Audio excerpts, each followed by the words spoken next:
Okay, welcome to lecture number 7. Today we're going to talk about something a little bit different, a little bit, I think, way more interesting, and it's very, very tough to do online. This is something that I'd really rather do in person so that we can have a dialogue about it, so that people can share their experiences and their ideas. But we can't do that today, so I'm going to go over some of the basics, and hopefully someday we can be together and we can do this conversation live and have a really good talk about culture. Because cultural competence is one of the most important skills that you can have in your career. We'll talk about what cultural competence means, but okay, we'll just get her started. I want to say right off the top that discussions about culture can in themselves be really uncomfortable. I mean, in a lot of ways, we are taught not to talk about culture, not to talk about race and ethnicity. We're taught not to talk about it because we're afraid we're going to say something wrong and we're going to insult people, and it's going to come back to haunt us. As well, it should. So, we don't really find a whole lot of comfort in talking about culture, but that's okay.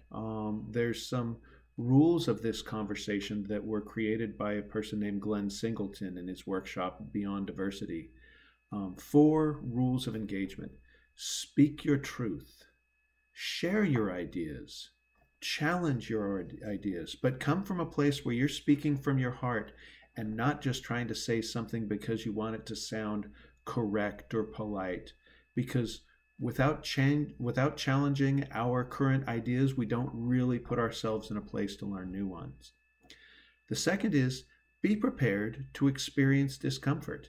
In conversations about culture, we're probably going to have someone tell us at some point that our belief system is wrong, is unacceptable, is not right for it may be right for us, but it's not right for others.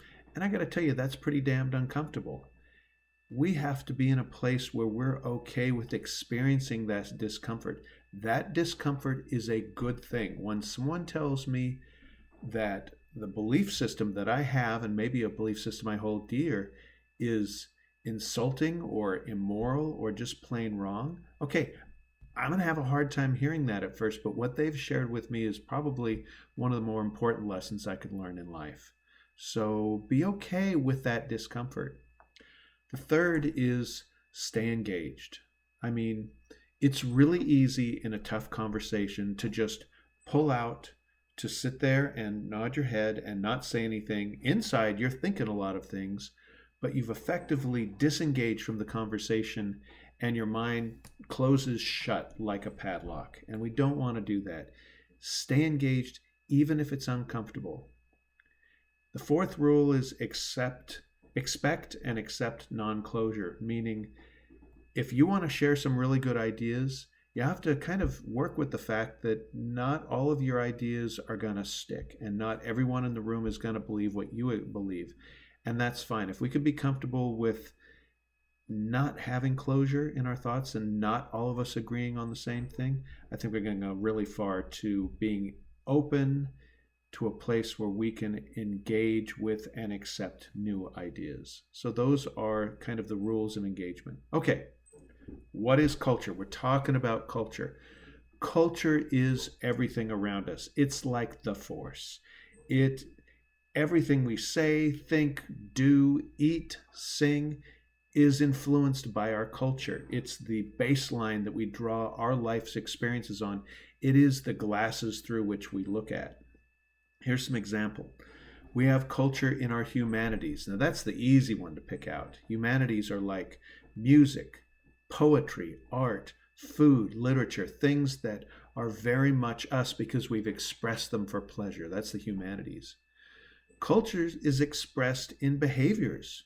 What are the norms and rules of the way that we do things? For instance, is this okay, especially on YouTube? No, no. We were told this from a very young age. Get that finger out of your nose.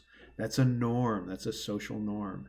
There's norms and rules. You can jaywalk in most cities in California and nobody will tackle you. But if you jaywalk in Germany, everyone stops and looks at you because it is not a social norm there to jaywalk.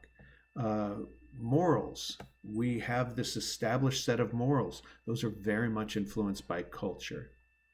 Okay, so we got humanities, behaviors, and then there's expressions like our language and our communication. Not only the language that we use, but the way that we express our communication is very much cultural based.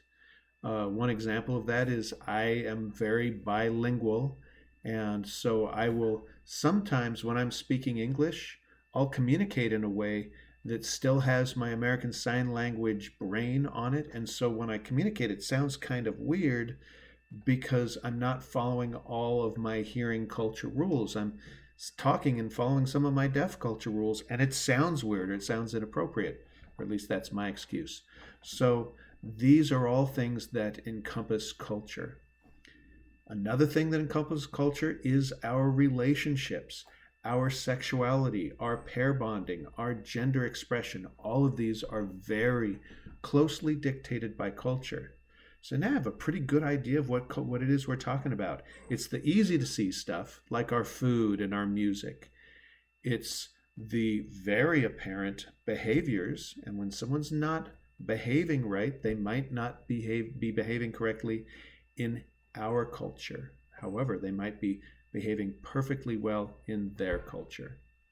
Here's one example of this, my favorite, comparing deaf and hearing cultures. If a deaf person who hasn't seen another deaf person in a long time, you see him on the street, it's like, oh, hello, how are you? How are you? Hey, what's going on? You look really large. Like, have you gained a lot of weight? Have you had some kids or something like that? Now, in hearing culture, they would be like, that would be a probably very insulting thing to say. But in deaf culture, that's a perfectly reasonable and loving thing to say, because if something is visible, you can talk about it. And that's a rule of culture, where if that conversation happened in hearing culture, there would be some hurt feelings there. That's why studying culture and having an understanding of cultural competency is so important, because a lot of our misunderstandings and problems that we're going to experience in our careers and at work are culturally based. Remember that. That's kind of an important thing. How is culture different from ethnicity? Ethnicity and culture, different things. Culture is everything we've talked about. Now, can ethnicity have some influence over our culture? Yes. But ethnicity refers to almost like check marks on an application. White, black, Latino, Asian. That's ethnicity. Now, certainly, there can be some influence of ethnicity over culture, but those two terms really aren't the same. Culture can have absolutely nothing to do with ethnicity. So just kind of keep those two terms in mind when we're talking about culture. So the next question is, and I want you to write this down on any piece of paper, my culture is, you know how they say you're never supposed to label anything? Well, let's label ourselves right now. Let's see if there's a word we can come up that we can identify with as our culture. Now, that doesn't mean that if your great-great-grandfather was from Germany, you're from German culture. That's not what we're talking about. Most people will answer that way. Oh, well, my grandparents were from Switzerland, so I'm Swiss culture. Or my great-great-great-great-grandfather emigrated from Central America, so I must be Latino culture. Maybe, maybe not. But, chances are you probably don't know a lot about German culture if your great-great-great-great-grandfather was German. Probably you can't speak the language, and probably you don't know the norms. So that's not really it. It's also time to say, well, I'm American culture. Well, what is American culture? Does that mean I am a middle-aged white guy who grew up in California and that makes me American culture? Because middle-aged white guy who grew up in California, that's in itself a very specific cultural outlook, and it's different from someone who grew up in Georgia or someone who grew up in Canada. So yeah, I know it's not American. Yeah, we won't get stuck there. So There's also a lot of fluidity in cultural and cultural identity. I was not a person who was born deaf. I married into the deaf world. So part of my culture is very much hearing world, and part of my culture for the last 30 years has been very deaf culture. So sometimes our cultural identities get mixed. This goes back to the question, what is your culture? What rules do you follow? What identity do you follow? When you see someone on TV and you look at them and say, that person looks exactly like me, which in this case is true, who is that person? What is their culture? And what's yours? Okay, couple of words, just write these down. Dominant culture and oppressed culture. Okay? So a dominant culture is generally the one that sets the yardstick, that tends to dictate the terms on what the culture is. For instance, if you were living in downtown Beijing, Beijing culture is where it's at. Chinese culture is the rules and the norms, and the rules and norms of Chinese culture is very different from my culture.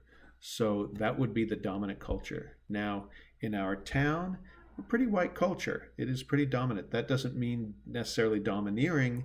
It means it is the culture that is accepted as the norm. And an oppressed culture is everyone else. A culture, an oppressed culture would be one that's not necessarily hammered down, but one that isn't recognized as the norm. And there's a word for that, and that's called cultural centrism. Cultural centrism is where I would say my culture has predominance over the other cultures because it's more normal and there's more people like me here. So that's being culturally centric. A lot of Americans who travel to Europe are culturally centric, where it's hard for them to understand that things are done differently in other countries. I know it sounds crazy, but it happens.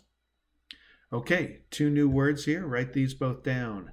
Norms and stereotypes. What's a norm and what's a stereotype? Okay, a norm is what we do. That word norm means it's what we normally do. It's the things that we follow. Stereotypes tend to be negative, although not always. It tends to be the way other people see what we do.